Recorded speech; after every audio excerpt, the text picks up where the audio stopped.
सबका मंगल हो। आइए ज्ञान की गंगा में डुबकी लगाए, अपने पाप कर्म को दूर बनाए। सकल दिगंबर जैन समाज, सहारनपुर, उत्तर प्रदेश, भारत की ओर से आचार्य भगवान के चरणों में त्रिबार नमोस्तु करते हुए, नमोस्तु नमोस्तु नमोस्तु करते हुए, और जो भव्य आत्माएं यूट्यूब नंदावाणी चैनल के माध्यम से इसका आनंद ले रहे हैं, उन समस्त भव्य आत्माओं की ओर से गुरुदेव के चरणों में त्रिबार नमोस्तु करते हुए इस कार्यक्रम को प्रारंभ कर रहा हूं, जिसका नाम है आपके सवाल गुरुदेव के जवाब। ऊपर से वर्षा हो तो शरीर को ताजगी मिलती है, तो अंतरंग की वर्षा हो तो आत्मा में आनंद मिलता है। बड़े सम्मान के साथ आज का पहला प्रश्न लेकर के हमारे बीच में उपस्थित हो रही है श्रीमती वर्षा जैन, सहारनपुर, उत्तर प्रदेश, भारत। आए तो आगे।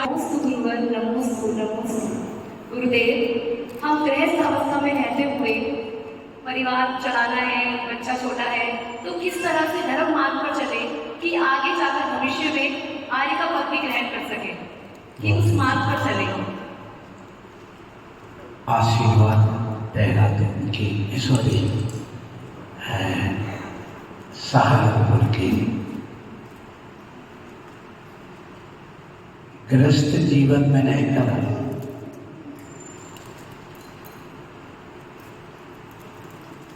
जितना कठिन धर्म करना है उतना मुनि बन करके नहीं है, क्योंकि गृहस्थ जीवन को जवाबदारियां ज्यादा होती हैं। मुनि के जीवन में जबकि सूरज करते हैं, उपवास करते हैं, तभी इतनी थोड़ी कष्ट होता है, लेकिन गृहस्थ के जीवन में कष्ट ही कष्ट है। अब उसके बीच में रह करके धर्म ध्यान करना और अपना कल्याण का मार्ग प्रशस्त करना, घर चलाना बड़ा कठिन होता है। इसलिए घर में रह करके मोक्ष मार्ग पर चलना, उसके लिए समंतभद्र आचार्य महाराज ने कहा है, गृहस्थो मोक्ष मार्गस्थो। वह गृहस्थ भी मोक्ष मार्गी है जो घर में रहकर निर्मोह अवस्था में रहना है। ये उन्होंने उत्तर दिया। अर्थात आप घर में रहिए, लेकिन जलते भिन्न कमल है ऐसा रहिए। आप सामने वालों को संतुष्ट करिए, लेकिन अंदर से संतृप्त रह करके, संतुष्ट रह करके कसाय को कम करिए। सबसे पहले एक विषय कसाय, इसको कम करो। घर में रहना है तो कोई गाली भी दे दे, सहन कर लो। कोई काम के लिए बोल दो, संकलेश मत करो, अच्छे से कर लो। तो जो व्यक्ति घर में रह करके विषय और कसायों से ऊपर उठ जाता है और सम्यक दर्शन प्राप्त करके और अपने आवश्यक जो बताए गए देव पूजा, गुरुपास्ति, स्वाध्याय, संयम, तप और दान, ये यदि करता है तो वह घर में रह करके भी अपने कर्तव्य का पालन कर रहा है, वो भी मुनिवत है। मुनिवत, मुनि नहीं पर मुनिवत, मुनि देव चेलिस्ट देव, माने जैसे मुनि के ऊपर कोई ने उपसर्ग करके वस्त्र डाल दिया हो, ऐसा घर में रह करके भी गृहस्थ वस्त्रों में भी अपने आप को मुनिवत चर्या कर सकता है। इतना उसका निर्मल परिणाम हो सकता है। तो आपके लिए सुबह से उठ करके सबसे पहले पंच परमेष्टि का नमस्कार मंत्र जपो। वैराग भावना भाव, जो पाप किया उसका प्रतिक्रमण करो, पश्चाताप करो, रात में भोजन त्याग करो, अभक्ष का त्याग करो, प्रतिदिन बैठ करके यहाँ भगवान की पूजा और थोड़ा स्वाध्याय करो। और ये भावना भाव, मुझे अपने शरीर से मोह नहीं करना, मुझे इस शरीर से मोह का त्याग करके बस एक ही भावना माना, अंत में मेरी समाधि हो। और जिस गृहस्थ की अंत में समाधि हो जाए, नियम से उसकी स्त्री पर्याय छूट जाएगी और पुरुष होगा तो देव की पर्याय से आकर के मनुष्य बन करके वह मोक्ष चला जाता है। आशीर्वाद। अगला प्रश्न लेकर के हमारे बीच में श्रीमती पूनम जैन उपस्थित हो रही है। इसके बाद अगला प्रश्न लेकर के उपस्थित होगी श्रीमती रिंकी जैन।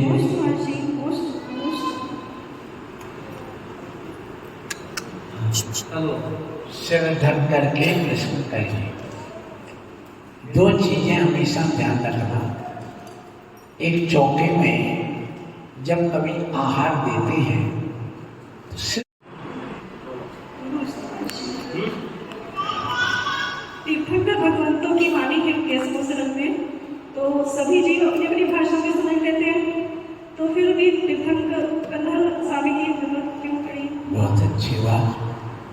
हमारे सभी लोग, सभी प्राणी अपनी अपनी भाषा में समझ लेते हैं, तो गणधर की क्या जरूरत है? सब लोग गणधर के बिना किसी का कुछ सुनने का होगा ही नहीं। भगवान की वाणी ओंकारमय होती है, पर जब तक गणधर के मुख में नहीं आती है, गणधर के पास नहीं आती है, तब तक वो 18 महाभाषाओं में और 700 लघु भाषा में कन्वर्ट नहीं होती है।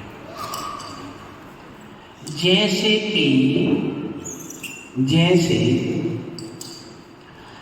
ये माइक लगा हुआ है, इसकी आवाज पहले एम्पलीफायर में जा रही है, उसके बाद इस माइक जो बक्से लगे इससे बाहर पहुंच रही है। तो भगवान की जब दिव्य ध्वनि होती है तो इस माइक में वो कला है, इसमें ऐसा वो लगा हुआ है, चुंबक कहिए, कि वो हमारी वाणी को खींचता है, पकड़ता है, और उसमें वो ताकत है कि वो उसको करके आगे सप्लाई करता है। तो भगवान की दिव्य ध्वनि में वो भाषा सहज ही है जो 18 महाभाषा में अपने आप परिवर्तित हो सकती है। तो गणधर के पास आती है, गणधर के बाद फिर मागध जाति के देवों के पास जाती है। कहाँ जाती है? मागध जाति के देवों के पास जाती है।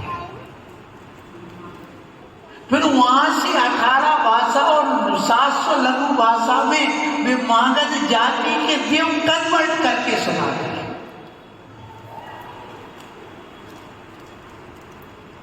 त्रियंच की भाषा में, त्रियंच वो देव उनकी भाषा में बताएंगे, सब वहां जाते हैं। इसलिए जो प्रातिहारी होते हैं, दिव्य ध्वनि नाम का प्रातिहारी एक होता है। दिव्य ध्वनि तो भगवान की होती है, लेकिन वो प्रातिहारी कहलाता देवों का। इसलिए कहलाता है उस दिव्य ध्वनि को गणधर के पास आने के बाद देवों के पास जाती, मागध जाति के, फिर मागध जाति के देव 18 महाभाषा और 700 लघु भाषा में कन्वर्ट करते। इसलिए गणधर की क्या, देवों की भी जरूरत पड़ गई। इसलिए भगवान की दिव्य ध्वनि को अर्धमागधी भाषा भी कहा है। आशीर्वाद। अगला प्रश्न लेकर के हमारे बीच में श्रीमती रिंकी जैन उपस्थित हो रही है, अपना प्रश्न करें। उसके बाद श्रीमती सुमन जैन तैयार रहे अगले। नमो गुरुदेव, नमो गुरुदेव। हम तो खत्म करें तब तो आप चालू आप करो। महाराज श्री अष्टमी चौदश को ही हरि का क्यों त्याग किया जाता है? हरि का त्याग अष्टमी चौदश को भी क्यों किया जाता है? प्रश्न आया कि अष्टमी चतुर्दशी को प्राय लोग हरि का त्याग करते हैं, इसलिए कि गृहस्थ जो है वह हरि में अनंत कायिक जीव होते हैं। कितने? अनंत।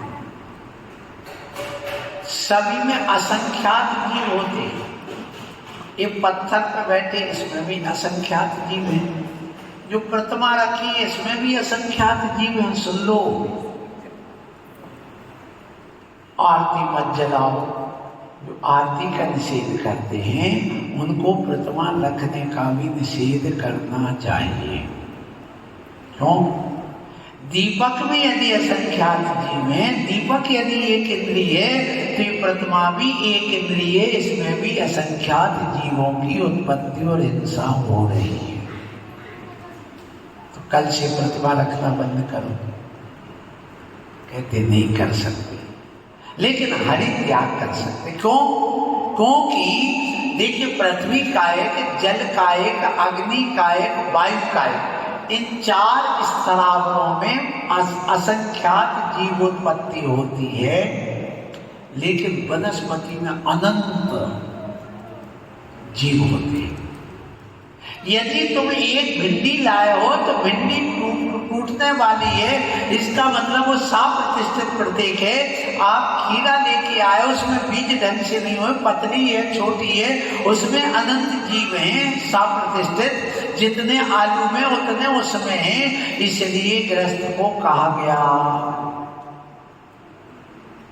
कि आप हरी सब्जी मत खाओ। अष्टमी चतुर्दशी को एक दिन तो इंद्री विजय प्राप्त करो, क्योंकि ये पर्व के दिन कहलाते हैं।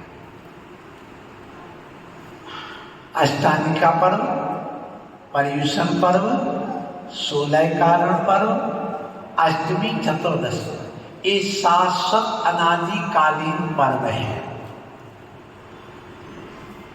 तो जैसे सप्ताह में एक दिन छुट्टी मनाते हो तुम, वैसे कम से कम एक दिन हरि से छुट्टी तो मना लो। एक दिन तो हरि से बच जाओ और उन अनंत कायिक जीवों की हिंसा से बचो, इसलिए त्याग कराते हैं। अगला प्रश्न लेकर के हमारे बीच में श्रीमती सुमन जैन उपस्थित हो रही है, अपना प्रश्न करें। इसके बाद अगला प्रश्न के रूप में हमारे बीच में तमिलनाडु की राजधानी चेन्नई से श्रीमान सुरेश कुमार जैन बोहरा उपस्थित होंगे। कौन है? अभी सुमन जी अपना प्रश्न करें। नमोस्तु नमोस्तु नमोस्तु महर्षि। महर्षि, मेरा प्रश्न है कि तीर्थंकरों के समो शरण में अगर सामान्य मुनि बैठे हैं, मुनि मतलब मुनि, और वो केवल ज्ञान प्राप्त कर लें समो शरण में, तो वो 5000 धनुष ऊपर जाएंगे, तो क्या वो तीर्थंकर से ऊपर चले जाएंगे? बहुत अच्छी बात है। आपका प्रश्न है कि समो शरण में है, मुनिराज बैठे हैं, उनको केवल ज्ञान हो सकता, हाँ बिल्कुल हो सकता है, इसमें कोई निषेध नहीं है। ये 5000 धनुष की जो ऊंचाई बताई गई है, वो समुद्र तल से 5000 नीचे जाते हैं। कहाँ से? समुद्र तल से। अभी हम गए थे कहाँ? बद्रीनाथ गए थे, अष्टापद। वो लगभग 5000 धनुष ऊंचाई है उसकी। कितनी? 5000। क्योंकि उसकी ऊंचाई 3300 मीटर है। कितनी? 3300। आप विचार करिए, इतनी ऊंचाई तो समुद्र तल से, तो वहां समुद्र में बैठे हुए जो मुनि होते हैं उनको जब केवल ज्ञान हो जाता है तो वे मात्र अपने स्थान से 4 अंगुल ऊपर उठते हैं। 5000 धनुष नहीं उठते, अधर में सिर्फ 4 अंगुल उठते हैं और उनकी गंधकुटी लग जाती है। चारों तरफ से छत्र चमर भामंडल आदि लग जाते हैं, उसको गंधकुटी कहते हैं। और वो मुनि महाराज जो अरहंत अवस्था को प्राप्त हो गए हैं, तो जो 7वीं भवन भूमि होती है, पहली चैत्र प्रासाद भूमि, दूसरी खातिका भूमि, तीसरी लता भूमि, चौथी उपवन भूमि, 5वीं ध्वज भूमि, 6वीं कल भूमि और 7वीं भवन भूमि। उस भवन भूमि में 1000 खंबे के एक भवन होते हैं। उन भवन में जाकर के वे अपनी गंधकुटी लगा के वो अपनी, जैसे भगवान की दिव्य ध्वनि होती है वैसे उनकी वहां पर स्थापना हो जाती है। और वो चाहे तो विहार भी कर सकते हैं और चाहे तो उस भवन भूमि में अपनी, जैसे हम उपदेश दे रहे हैं वैसे उनका भी उपदेश होता है और उन उपदेश को सुनकर असंख्यात जीवों को सम्यक दर्शन प्राप्त होता है। पर जो आज भी भूमि वो श्री मंडप भूमि में जाकर के भगवान की दिव्य ध्वनि सुनते हैं, ऐसी वहाँ पर व्यवस्था है। आशीर्वाद। अगला प्रश्न लेकर के हमारे बीच में सुरेश कुमार जी जैन बोहरा चेन्नई से उपस्थित होकर के अपना प्रश्न कर रहे हैं। इसके बाद अगला प्रश्न के लिए तैयार रहे श्रीमान दिनेश कुमार जी जैन सहारनपुर उत्तर प्रदेश भारत। अभी सुरेश जी बोहरा अपना प्रश्न कर रहे हैं, जब एक जीव आहार हेतु दूसरे जीव पर प्रहार करने वाला हो तो उस समय हम उस जीव को बचाने का प्रयास करें तो क्या यह धर्म होगा या अंतराय? जैसे छिपकली किसी कीड़े पर प्रहार करने वाली हो तो हम उसको भगाएं, कृपया शंका का समाधान करें। बहुत अच्छी बात। चेन्नई से सुरेश जी बोहरा प्रश्न भेजे, आशीर्वाद। प्रश्न है कि एक कोई छिपकली या बिल्ली किसी जीव को पकड़ने के लिए अपना भोजन बना के पेट भरना चाहती है, उस समय हम यदि उसको बचाते हैं तो क्या अंतराय कर्म का बंध होगा? नहीं होगा। अंतराय कर्म का बंध नहीं होगा, क्योंकि किसी भी पाप से बचाने से अंतराय कर्म का बंध नहीं होता है। सुन लो, यदि कोई चोर है, चोरी कर रहा है और चोरी का उपदेश देकर को उसको चोरी से बचा दिया गया तो फिर तो मुनि महाराज को भी कर्म बनेगा। कोई बेचती है उसको व्यसन से बचा रहे तो भी होगा। कोई मांसाहारी को उपदेश देकर के मांस से बचाया, नहीं खाने दिया तो उसको भी होगा।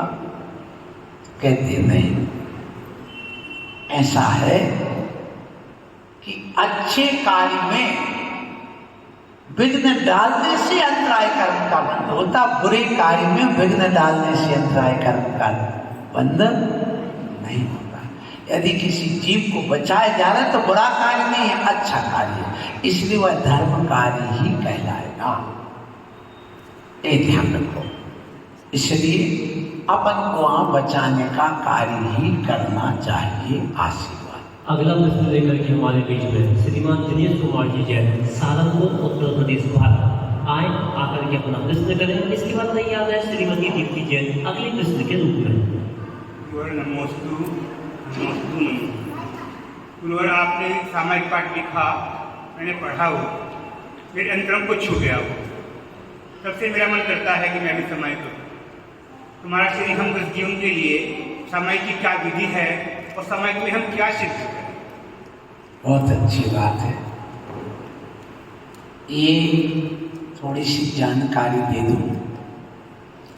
मध्य प्रदेश सागर में शहर से 12 किलोमीटर दूर जब कोई साधु विहार करता तो वहाँ रुकने की स्थिति में कोई स्थान को परेशान होना पड़ता था,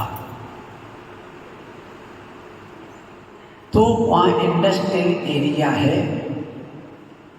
एक तपोवन तीर्थ की रचना हुई, वहाँ मुनियों को ठहरने के लिए आहार आदि की व्यवस्था की गई।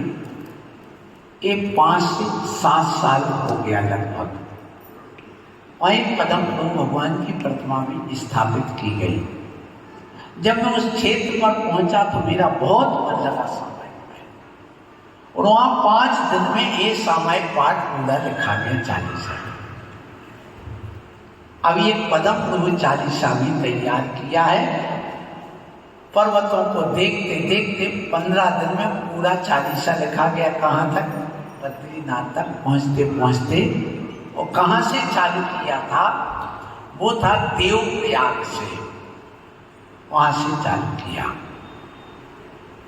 तो सामायिक 40 आपने पढ़ा, उसमें पूरी विधि दी है सामायिक की, पूरी विधि दी है। पहले सामायिक करने वाला व्यक्ति सबसे पहले प्रतिक्रमण करता है।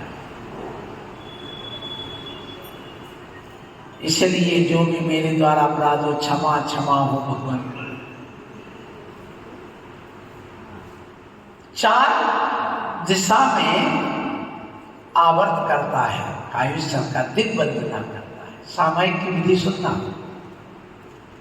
वो खड़ा होगा पूर्व दिशा में, खड़े होकर के एक कायुष्य करेगा और 3 आवर्त करेगा। ये 3 बार हाथ घुमाना ही आवर्त कहलाता है। फिर एक शिरोन्नति। शिरोन्नति का अर्थ क्या? सिर को अंजलि पर रख करके नमन करना, ये शिरोन्नति है। फिर अवन्नति, बैठ करके नत हो जाएगा जमीन पर और सिर जमीन पर टिकाएगा। तो 4 शिरोन्नति, एक पूर्व दिशा में, एक दक्षिण में, एक पश्चिम में, उत्तर में। 12 आवर्त, पूर्व दिशा में 3, दक्षिण पश्चिम उत्तर, ऐसे 4 आवर्त करेगा। और 2 शिरोन्नति, पहले पूर्व में बैठ के, फिर खड़े होकर के दक्षिण पश्चिम उत्तर में आके पुनः एक शिरोन्नति अवन्नति करेगा। तो ऐसी क्रिया करके बैठ करके पहले भेद विज्ञान प्राप्त करेगा, गहरी श्वास लेगा, मन को एकाग्र करेगा। ये श्वास आ रही है जा रही है, इसका कोई भरोसा नहीं कब बंद हो जाए। मैं सौभाग्यशाली हूँ कि मैं प्रतिक्रमण करके सामायिक का आज अवसर मिला है मुझे, और वह श्रावक अपने शरीर से ज्ञाता निष्ठा भाव रख करके पर पदार्थ से अपने को भिन्न मानेगा। पहले शरीर सु मैं नहीं, मकान सु मेरा नहीं, पत्नी सु मेरी नहीं, ये लोग जो दिख रहा है सब मेरा यहीं छूटने वाला है, और मैं एक ज्ञाता निष्ठा भगवान जैसा हूँ। और वो बैठ कर के फिर वहाँ पर लोग को याद करेगा, धारणा बनाएगा, भगवान की धारणा बनाएगा, पंच परमेष्टि का नमन करेगा। नमो अरिहंताण, मैं अरहंतों को नमस्कार करता हूँ। अरहंत के उस समोसन को याद करेगा। नमो सिद्धार्थ, सिद्धों को याद करेगा। सिद्ध परमेष्टि मेरा लक्ष्य वही है, बस मैं भी वैसे ही हूँ। मेरा आकार जो है बस वो आकार ही मेरी आत्मा है, और जो मेरे ज्ञान में झलक रहा है, जान रहा हूँ, देख रहा हूँ, यही मेरा स्वभाव है। राग देश मेरा। तो ऐसी परिणति करते करते करते वो स्थिर करता है। और जब मन चंचल होने लगता है, ये 5-7 मिनट से ज्यादा नहीं होगा, इतना हो गया। यदि अंतर्मुक्त हो जाएगा तो केवल ज्ञान हो जाएगा। तो फिर बड़ा मुकार इसमें भी मन नहीं लगा तो तत्वों का चिंतन करेगा। जीव है 2 प्रकार के हैं, एक संसारी और एक मोक्ष। संसारी जीव जो कर्मों से सहित होते हैं, अब वो कितने प्रकार के, वो उस जीव के चिंतन में लग गए, उसके गुण स्थान क्या होते, लेस्या क्या होती, ये स्वाध्याय होने पर होगा। इसलिए ज्ञानार्णव कार्य ने सामायिक करने की विधि में ये लिखा चंद्राचार्य महाराज ने, उन्होंने बताया कि 8 प्रत्यय होते सामायिक करने के ध्यान के, और 5 सामग्री बताई गई है। वैराग्य ये सामायिक की सामग्री है, फिर व्रत ये सामायिक की सामग्री है, फिर इसके बाद में परिहार विषय का साहित्य ये सामग्री है, फिर स्वल्पाहार माने कम भोजन करेगा, फिर इसके बाद में बताएगा ज्ञान स्वाध्याय, ज्ञान उसका ये 5 उन्होंने प्रत्यय बताए। ये यदि होगा तो आपका मन बहुत अच्छा लगेगा। फिर अंत में यदि इसमें भी मन नहीं लगता, पुस्तक खोल के रखेगा, सामायिक पाठ पढ़ना चालू करेगा, मेरी भावना पढ़ना चालू करेगा, और बार बार पढ़ करके अपने अंदर उतारने की, चिंतन में डूबने की कोशिश करेगा। क्योंकि सामायिक उसका नाम है आर्त रौद्र परित्यागस तत्ति सामायिक मतम। समंत मत आचार्य महाराज ने लिखा है कि आर्त और रौद्र ध्यान के त्याग का नाम सामायिक है। कि उस समय हमारे अंदर आर्त और रौद्र ध्यान ना हो, बस यही हमारी सामायिक है। वो समता सर्वभूतेषु तत्ति सामायिक, सभी पदार्थों में समता भाव ऐसा आना चाहिए, यही सामायिक है। अंत में आवर्त करके वो अपना संकल्प लेगा कि बस हमारी सामायिक पूरी आशीर्वाद। आज का कार्यक्रम टाइम हो गया 7:30 बजे, इसलिए आज पर क्षमा कर अंतिम प्रश्न लेकर के आचार्य श्री ज्ञान के अनुसार श्रीमती दीप्ति जैन आ जाए। महाराज जी ने कह दिया तो फिर आपको डिस्काउंट तो मिलेगा ही। आ जाए, अंतिम प्रश्न श्रीमती दीप्ति जैन करें, आए और अपना प्रश्न करें। नमस्कार महर्षि, नमस्कार।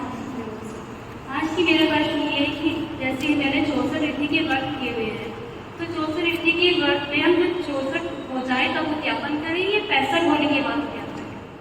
पूरे 64 होने पर उद्यापन करना चाहिए, और जिस दिन उद्यापन करो उस दिन 65वां उपवास होना चाहिए, क्योंकि उद्यापन उपवास सहित ही होना चाहिए। आशीर्वाद।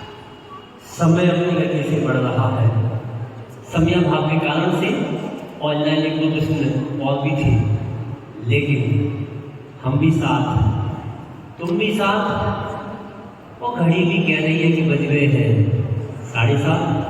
आज का कार्यक्रम यहीं पर समाप्त हो रहा है। आपने बड़ी आनंद के साथ सुना।